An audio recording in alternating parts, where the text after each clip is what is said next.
All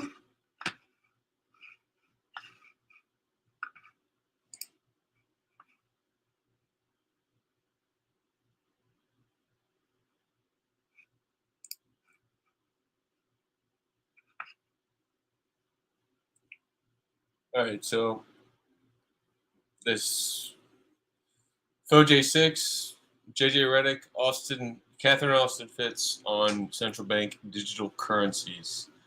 Got a couple more things, but let's actually start with the JJ Redick here. He's on this show on ESPN. If you don't really watch sports ball, there's this First Take show that's on ESPN that's hosted by Stephen A.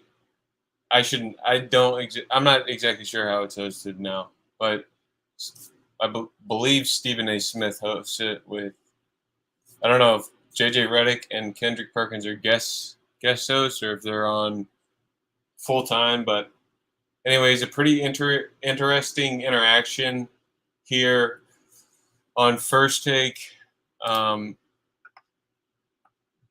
Here, Kendrick Perkins. So let me tell you guys about how this started. This white dude here in the bottom corner, Nikola Jokic, is a Eastern European dude who gets 100 career triple doubles, which is pretty amazing. And he's been a dominant force in the NBA since he got there. I believe he won the MVP at least last year. He may have won the last 2 years, but Kendrick is implying that him winning is somehow racist, or just white guys winning because here I'll let you. Comes down to guys winning. Why didn't he never bring up this in particular subject? When it comes down to guys winning MVP since 1990, it's only 3 guys that won the MVP that wasn't top 10 in scoring. Do you know who those 3 guys were? Who are they? Steve Nash, Jokic, and Dirk Nowitzki. Nah. What do those guys have in common? I'll let it sit there and marinate. You think about it. Now here's the thing.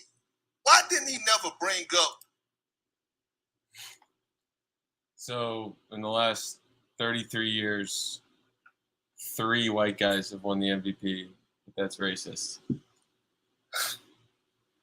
And also the fact that Steve Nash is a point guard and Jokic is a passer as well. They're both assist gods as far as it goes. Dirk won it 1 year, and I thought he was top 10 in scoring, but maybe he wasn't. I mean, that year may have been, I believe he won the NBA championship that year. That was 2011. So I don't know. Winning is kind of important as far as the most valuable player goes. So judging the entire criteria off scoring is pretty dumb because at the end of the day, the objective of the game is to win, not to score. You also have to score to win, but you don't have to always be the top scorer to be the best winner.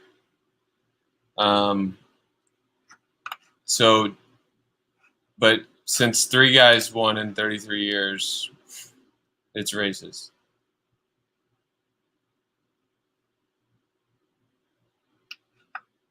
So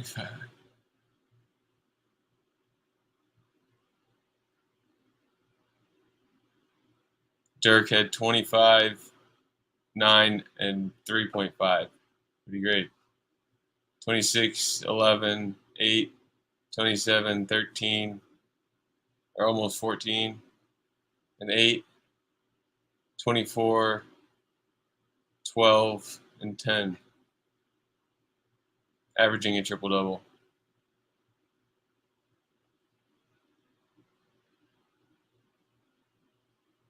And this was incredible assist numbers back in the day. Anyways, exactly. All things are racist. Yeah, because it's not about racist, it's about revenge, domination. That's what it seems like more. Stephen, I mean no offense to you, and I mean no offense to First Take, because I think this show is extremely valuable. It is an honor to be on this desk every day. It really is. But what we've just witnessed is the problem with this show, where we create narratives that do not exist in reality. The implication, what you are implying, that the white voters that vote on NBA are racist, that they favor white people. You just said that. Yes, you did. Yes, you did. Yes, you did. That is exactly what you implied. I did not. That is exactly what you implied.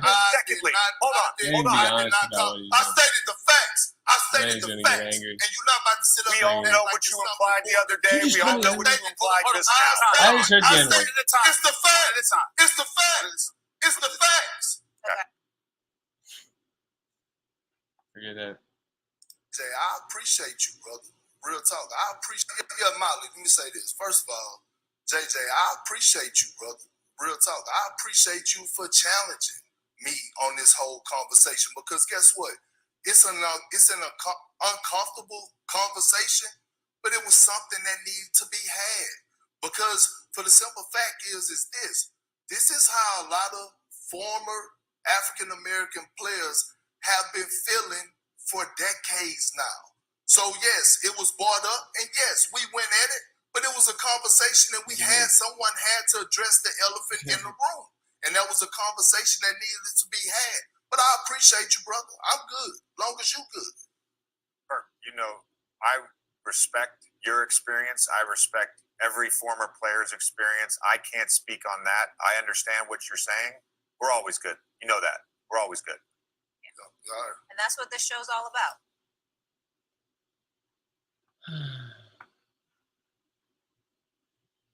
Stand on business, JJ.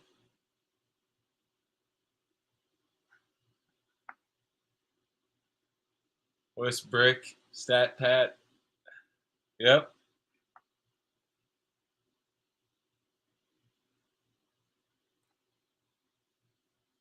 This is. How is this white people that are making this up, West Brick? That's just them. Can't win a ring. I mean, he hasn't come close. He's a lot younger. I haven't heard any of this. He is Mr. Triple Double. They used to call him Mr. Triple Double. 2-time MVP. I didn't know he won twice the last 2 years.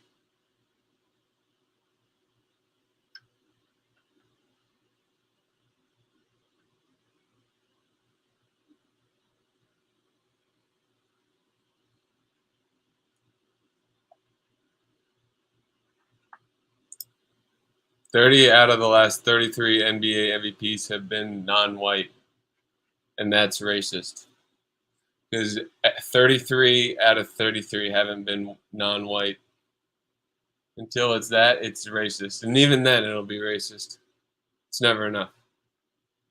It's always racist, especially if it's white.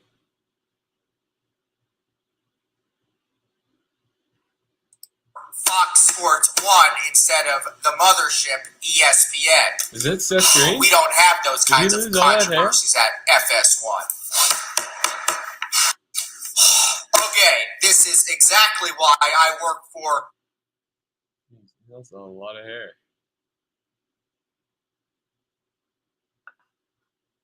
All right.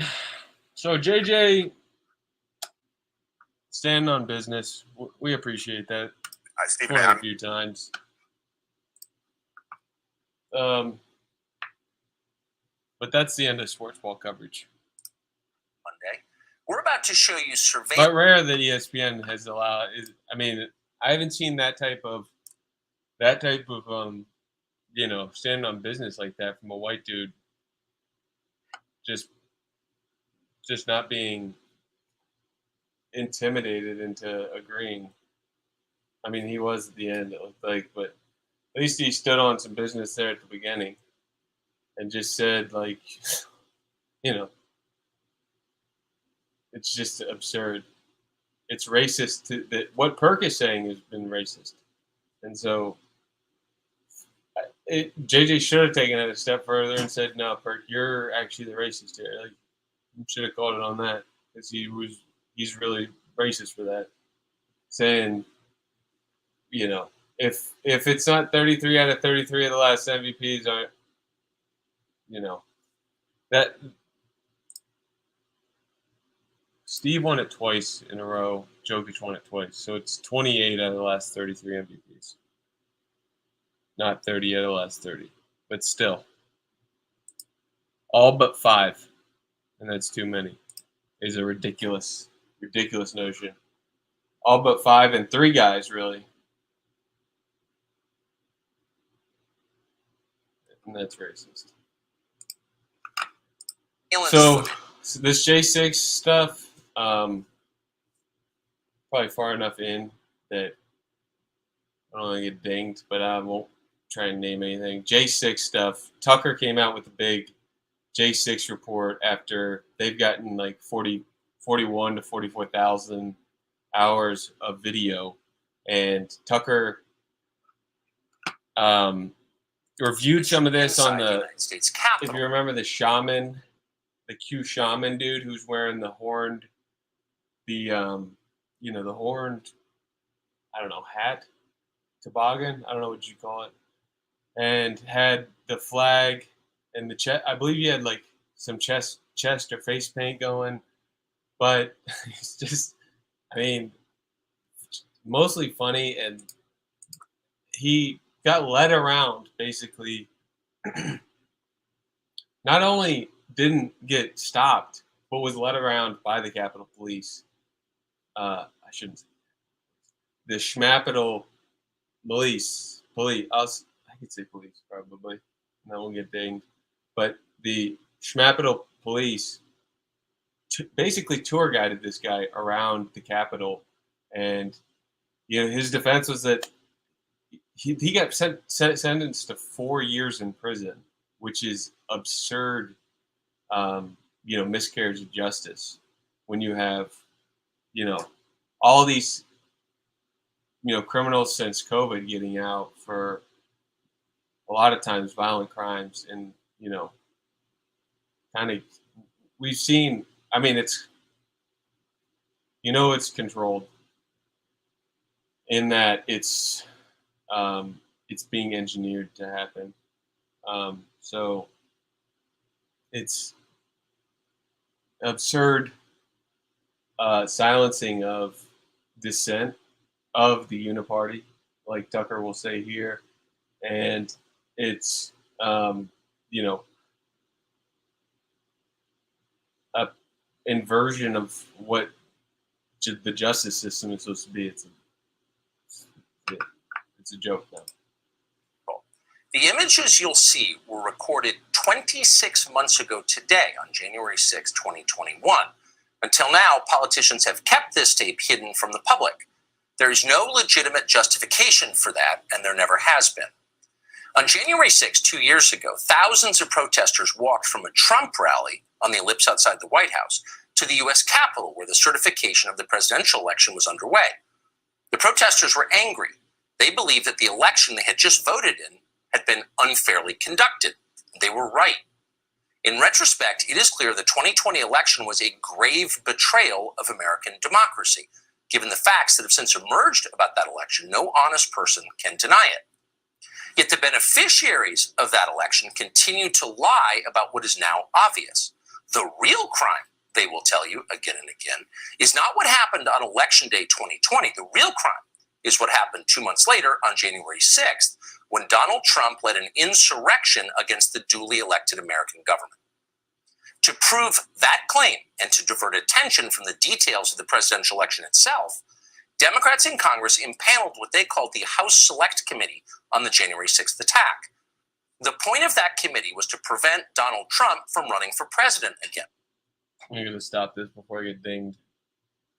But In December of last year, committee members voted unanimously to refer Trump to the Department of Justice for criminal prosecution. Mission accomplished. But what the committee did not do was explain what happened inside the Capitol on January 6th. 3 weeks ago, thanks to the new Republican Speaker's office, we gained access to thousands of hours of surveillance video that help answer that question. The January 6th committee had access to this very same tape and watched much of it. But as we're about to show you, committee members lied about what they saw and then hid the evidence from the public as well as from January 6th criminal defendants and their lawyers. That is unforgivable. Whatever you think of Speaker Kevin McCarthy, he rectified that crime, and we are grateful that he did. Before we show you the tape, a few words on the process. Our producers had unfettered access to the Capitol's surveillance video. Neither the Speaker's office nor our bosses at Fox News interfered in any way with our investigation. Of the 40,000 or so hours of tape, most of it turned out to be irrelevant. Static shots of empty rooms, in some cases far from the Capitol itself. To find relevant videotape, our producers were given use of Capitol computers with advanced mapping software that made it easy to find what we were looking for. What we didn't have was access to facial recognition software, and that was significant. For more than 2 years, we have wondered why some in the crowd that day who seemed to be inciting violence were never indicted for it. We assumed these were federal agents of some sort. We still assume that. Yeah. And in fact, there were 100%. many examples of behavior we saw in those tapes that didn't seem to make sense. Men in civilian clothes holding doors open for protesters, escorting others through the Capitol, etc. We would love to know who these people were. But as of tonight, we don't know. And because we don't know, we're not going to put their faces on the screen and suggest they were federal agents. That would be irresponsible. So there were many mysteries we could not solve. Among them, unfortunately, is the shooting of Ashley Babbitt. From the evidence we have, the publicly available evidence, it seems clear that Babbitt was murdered by a Capitol Hill police officer called Michael Byrd.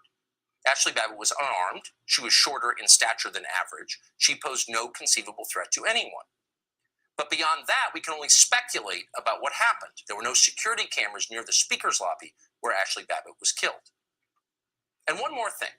Virtually no one in Washington, Republican or Democrat, certainly not in the news media, wanted to see this tape released tonight. That's why it's remained hidden for more than 2 years. In recent from January 6th, watch. These are the pictures you've seen of January 6th. They're familiar because they've been playing on a loop on every media outlet in America for the last 2 years. There's a reason for that. But it turns out there's quite a bit of video you haven't seen. And that video tells a very different story about what happened on January 6th. More than 40,000 hours of surveillance footage from in and around the Capitol have been withheld from the public. And once you see the video, you'll understand why. Taken as a whole, the video record does not support the claim that January 6th was an insurrection. In fact, it demolishes that claim. And that's exactly why the Democratic Party and its allies in the media prevented you from seeing it. By controlling the images you were allowed to view from January 6th, they controlled how the public understood that day. They could lie about what happened, and you would never know the difference. Those lies had a purpose. They created a pretext for a federal crackdown on opponents of the Uniparty in Washington. Our office wanted to ensure that there was shock and awe, that we could charge as many people as possible. The first thing you notice from viewing the full video record of January 6th is just how many people entered the Capitol building that day. Hundreds and hundreds of people, possibly thousands, over the course of about 2 hours. The crowd was enormous. A small percentage of them were hooligans. They committed vandalism. You've seen their pictures again and again. But the overwhelming majority weren't. They were peaceful. They were orderly and meek. These were not insurrectionists. They were sightseers. Footage from inside the Capitol overturns the story you've heard about January 6th. Protesters queue up in neat little lines. They give each other tours outside the Speaker's office. They take cheerful selfies and they smile. They're not destroying the Capitol. They obviously revere the Capitol. They're there because they believe the election was stolen from them. They believe in the system. Here's the man you've heard referred to as the QAnon shaman outside the Senate chamber. These are not rioters. These are people who wandered over from a political rally. We will not let them silence your voices. After the rally, they walked down Pennsylvania Avenue, where organizers had secured a federal permit to hold a legal rally on the grounds of the Capitol. I know that everyone here will soon be marching over to the Capitol building to peacefully and patriotically make your voices heard. Once at the Capitol building, things began to get chaotic. Capitol police officers fired tear gas into the crowd. A few at the front of the herd broke windows. Someone opened the doors, and many hundreds of others just walked in. We're going to make that the story. Of course, they did make it the story. And at the center of it, the single most famous person arrested Jones that on day top of it. was a Navy veteran from Arizona called Jacob Chansley, often referred to as the QAnon shaman. The so-called QAnon shaman. QAnon shaman. Someone named Q Shaman. Jacob Chansley became the face of January 6th, a dangerous conspiracy theorist dressed in outlandish costume who led the violent insurrection to overthrow American democracy. For these crimes, Chansley was sentenced to nearly 4 years in prison, far more time than many violent criminals now receive. What did Jacob Chansley do to receive this punishment? To this day, there is dispute over how Chansley got into the Capitol building. But according to our review of the internal surveillance video, it is very clear what happened once he got inside. Virtually every moment of his time inside the Capitol was caught on tape.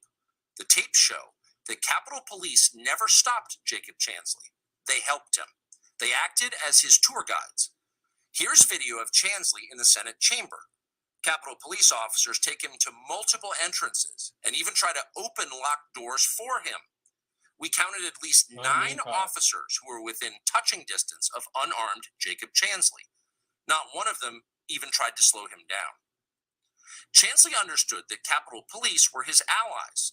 Video shows him giving thanks for them in a prayer on the floor of the Senate. Watch. Thank you, Heavenly Father, for giving the inspiration needed to these police officers to allow us in this building. Contrast the reality of what Jacob Chansley did in the Capitol building on January 6th, the indisputable facts recorded on video, some of which has never before been seen, with the depiction of Jacob Chansley that you've seen in the media for more than 2 years. He's a terrorist, they said. He should be killed. Shoot him. Shoot him. Like, if you burst into the United States, if he was dressed like Bin Laden, would you have shot him? Shoot him. Shoot him. It makes you wonder, who are the violent extremists here? Not Jacob Chansley. And the video proves that. But you would never have known from the media coverage. The people sitting in the chairs Shoot him. Scum. need to be sitting in a jail cell. Chansley is in a jail cell. He's been there for months. If he was in fact committing such a grave crime, why didn't the officers who were standing right next to him place him under arrest? Yeah. Until now, no one could even prove that even happened. But it did. We're going to digest this surveillance video from the U.S. Capitol on January 6th in pieces tonight. We're going to show you more in just a moment. But first, we're going to pause and bring in the New York Post Miranda Devine, who's been on top of this. So, insanity. Basically, that would be an assailant to a crime. If he actually committed to a crime, they would have to charge the police as well. But police were pawns in this whole thing. They didn't. A lot of them, I'm sure, had no idea what was actually going on. They're just being told probably the wrong information from the top down. From, who controls the Capitol Police would be the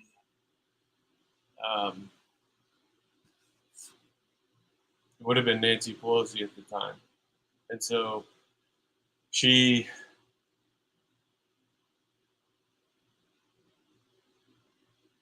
obviously was participating in this gigantic honeypot, a new Reichstag, really an actual Reichstag moment. And that actual big lie is the fact that they want us to believe that this was some sort of insurrection. Absurd. Sad. and insane. Story from the very beginning. By the way, this will be the front page. And was not posing any threat to 41 anybody. months. You can see where they help him For open this. a door to go in to the Senate chamber. And so why on earth was that footage not used as exculpatory evidence in his trial? This man is spending almost 4 years in jail, a naval veteran, aged 33 years old. That's And what you get he's for serving. just puzzled That's supporting the troops about right it. there, You baby. can see in that jailhouse Lindsey Graham. interview that you played Put him, that Lindsey he 20 grand. Put his ass in jail. is sort of, he Yeah. says his regret He's is that fighting he for thought because your the damn police officers were showing him status. around that Damn it was absolute okay, that what he was doing was appropriate. And you can see the way those tax people money, were walking foreign through the aid, Capitol, through as you foreign say, aid, you know, they and are through walking meekly, military politely, industrial queuing, complex very peaceable. That companies. they don't mean any harm. They are treating the business. Capitol with reverence. That doesn't excuse the others, the minority of the protesters who did break windows and fight police and injure police and cause mayhem. But the people who are now being picked up and some of them have been jailed without trial for months, even years on end, did not commit violence. They walked through open doors. They were escorted. Began to hear that day described as a deadly insurrection, and not described by one news outlet or one politician, but in unison by all of them, almost like it was coordinated. A deadly insurrection. That's how history may record January 6th. But the tape that we reviewed from within the building on that day proves it was neither an insurrection nor deadly. Here it is. January 6th, when an estimated 2,000 rioters breached the Capitol building. And Capitol shows mostly peaceful. About the death of Capitol Police Officer Brian Sicknick. The damage had been done. Brian Sicknick, himself a Trump voter, had been transformed without his consent into a political martyr of the left. His memory was shamelessly exploited by the incoming Biden administration. In February of 2021, Sicknick's body lay in state in the Capitol Rotunda, where a parade of unscrupulous politicians made use of it. Here's Joe Biden. Breaking down the doors, trying to overturn an outcome of election, and killing several police officers in the meantime. But Brian Sicknick should not be reduced to a prop for the political ambitions of the Democratic Party. He was a human being. The facts of his life matter, including how he died. To this day, media accounts describe Sicknick as someone who was, quote, slain on January 6th. The video we reviewed proves that is a lie. Here is surveillance footage of Sicknick walking in the Capitol after he was supposedly murdered by the mob outside. By all appearances, Sicknick is healthy and vigorous. He's wearing a helmet, so it's hard to imagine he was killed by a head injury. Whatever happened to Brian Sicknick was very obviously not the result of violence he suffered at the entrance to the Capitol. This tape overturns the single most powerful and politically useful lie the Democrats have told us about January 6th. And it was indeed a lie. The January 6th. They got him that stroke late that night. Is that stroke for real, or was that a, stroke? You know what I'm saying? One of them things. They got him with the boys. Boys hit him with them strokes. I'm not talking about bullets. I'm talking about them stroke pills. I don't know how. I know they have heart attack guns and stuff like that. So had it. Sorry. It is what it is. If you didn't know about it. Wonderful, because This guy Michael Malice, don't know about him. Alex Jones had him on. He seems to throw Alex Jones under the bus a lot. So obviously he went on to promote his book, The White Pill. And I think the arguments he makes are, I don't know. And then he's also just like, I don't know, suspect. I mean, he's like 50. He's single, no kids. And he's, I don't know.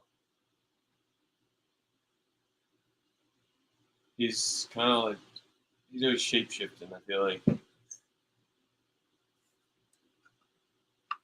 On Twitter, they will spread their lies, and immediately dozens of citizens will call them out on their depravity. That's right. Tyranny can only work when it's got complete control.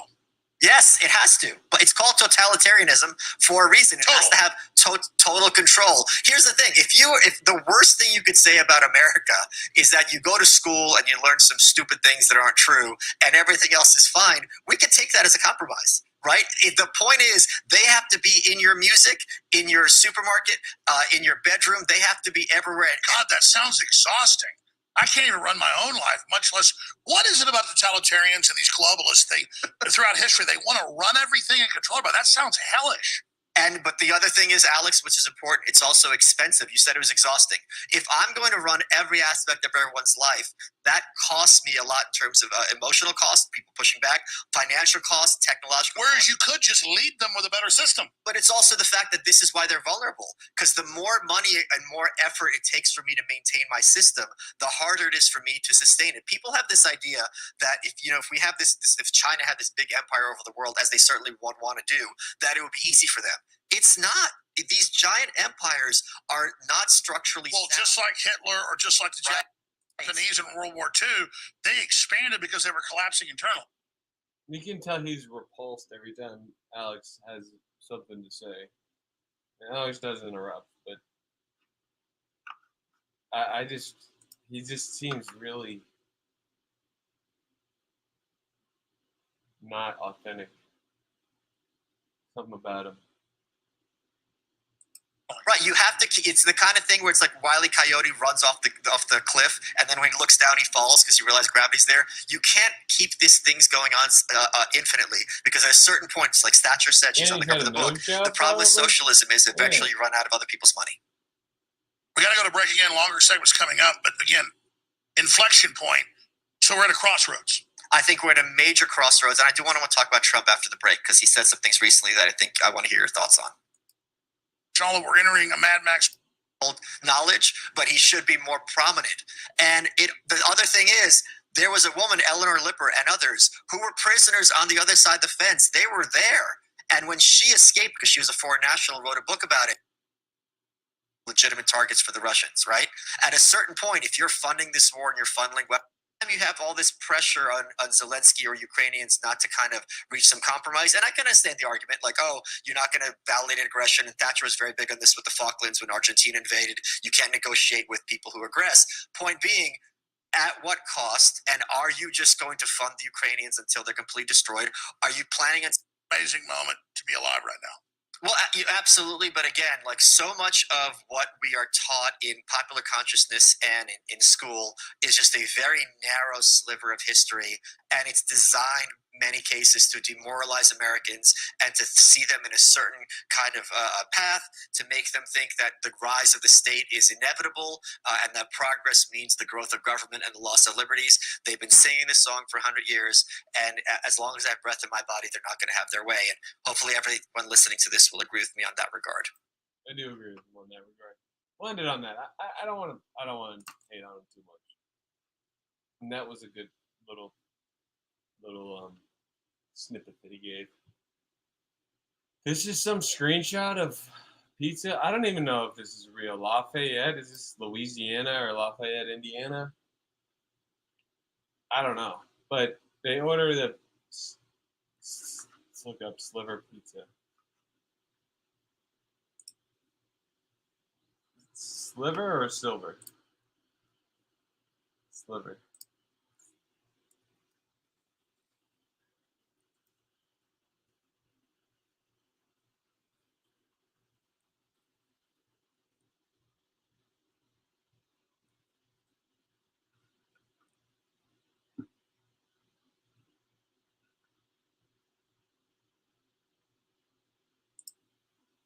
Oh.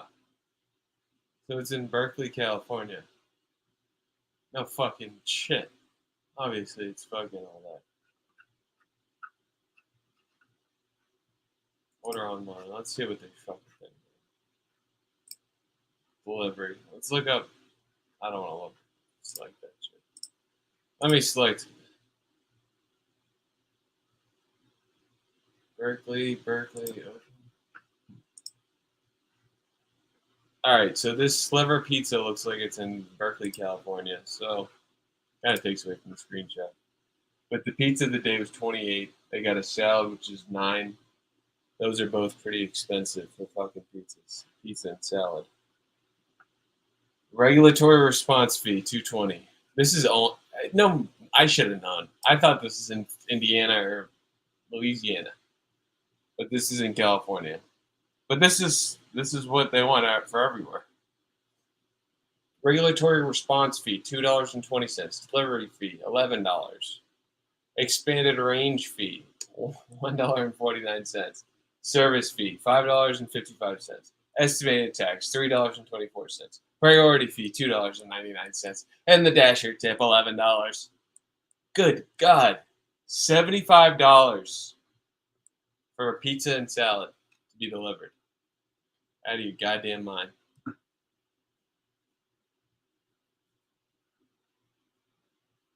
And go pick that shit up. That's unbelievable.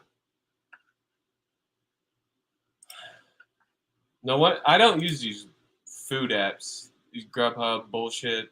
I'm picking up or calling straight to the place. I'm done with it. It's either I'm going there in person, picking up, or I'm calling directly to their store and ordering direct to the person, and we'll work out something because I'm not dealing with these delivery bullshit. All these middlemen who try to come in and, you know, coming in for free, and then you're at $100 for a fucking pizza. Or we could just legalize drugs and instantly destroy all the cartels. Yeah, and that's involving Lindsey Twink Graham not fucking using the you know, prison state as a weapon against all people non-uni party while he pretends he's fighting for somebody else outside of fucking Washington, D.C., you know, Beltway jerkers.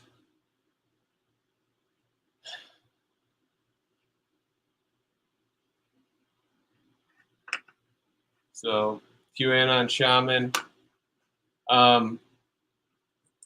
Catherine Austin Fitts was on.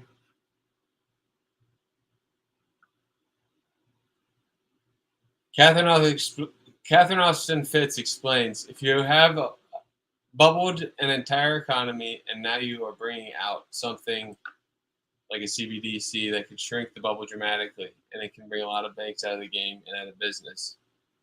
The central banks are going to compete directly for retail accounts. It's going to shrink the fees in business for a lot of banks. You're talking about cutting their income or putting them out of business. So CBDC is highly controversial. One reason people are beginning to wake up and realize, oh, I am no longer an insider. CBDC is going to turn me into a slave, and they are going to take all my assets. You think they could lock you down during the pandemic? The CBDC is the ultimate lockdown tool. They can lock anyone down whenever they feel like it, individually. Snap of a finger. Lock your account. The Fed's biggest fear is losing control of the financial system, Catherine Austin Fitts says. The Fed is scared to death of global debt growth model. And they kept this model going by growing the debt more and more and more.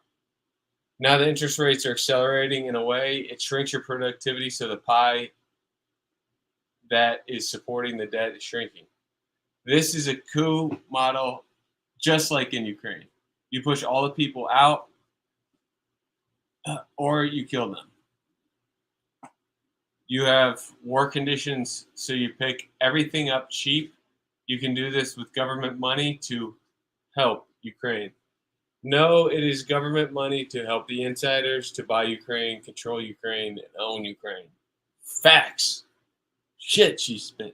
I love Catherine Austin Fitts. She's a spitter. She actually worked in the Bush administration, which is unlikely that you'd have such a rider, 10-toer, standing on business like this.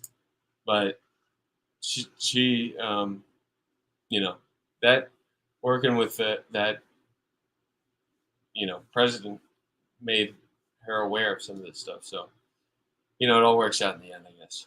Catherine Austin Fitts says, if you want to fight against the CBDC, then start spending cash every day instead of electric electronic payments. Catherine Austin Fitts started with spend cash on Friday and took off. Catherine Austin Fitts says, Cash Friday, become cash every day. You know why? It's so successful. We get these incredible stories, hundreds and hundreds of stores, of people starting to engage with their local businesses about what are we going to do about all this. It starts with cash because businesses pay 3% on all their credit card fees. This can be the difference between making a profit or a loss for whom pays cash. Catherine Austin Fitts also talks about more ways coming where you can pay in gold and silver coins. Catherine Fitts talks about gold and silver. Blah. Catherine also talks about why the Second Amendment is the biggest block to digital currency prison and why she thinks 2023 is a pivotal year for freedom and opportunity, just like every other year, guys. Monster fight behind the scenes between commercial banks and central banks. Good, we want that. There was also this 4 people who were kidnapped in Mexico. They got caught in this gang fight. I don't know how they got caught in that, but 2 of them are dead and 2 have been found alive. They got all loaded into the back of this truck after this gunfight. I guess they were there for a tummy tuck thing, which really sucks. That's fucking bad luck.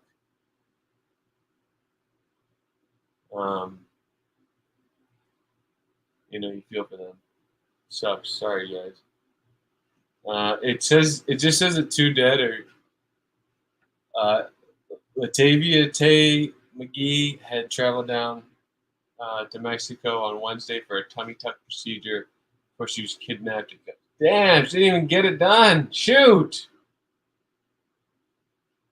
She probably got charged for that missed appointment too, darn. McGee was joined. Sorry. Too early, I guess. McGee was joined by her cousin, Shaheed Woodard, and friends Eric Williams and Sindel Brown. Pictures of the moment of their capture started to circulate online. Yeah.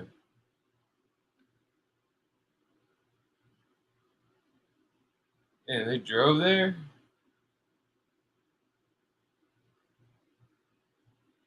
Caught in the crossfire. And then this is the truck they got loaded into. Damn. See it happening. Sucks. Don't know which 2 it was, but RIP to them. Hate to see that. Stay aware, guys. Even if you're, not, especially if you're not from that area, you gotta be, you gotta have eyes out. I'm sure they had eyes out, and that's just kind of crazy bad luck. So that is kind of a freak accident, and probably would have been tough to prevent. I'll end on this. This is pretty sick. Is a metal plate, and we sprinkle on some sand. What you see here is completely formless. In other words, there's no pattern at all. Then we take a violin bow, and we're going to play the plate with the violin bow. You see a beautiful star appears on the plate. Now, that pattern that forms is basically the sound made visible, and it's kind of magic. And now what happens when we make this plate vibrate from an electronic piano?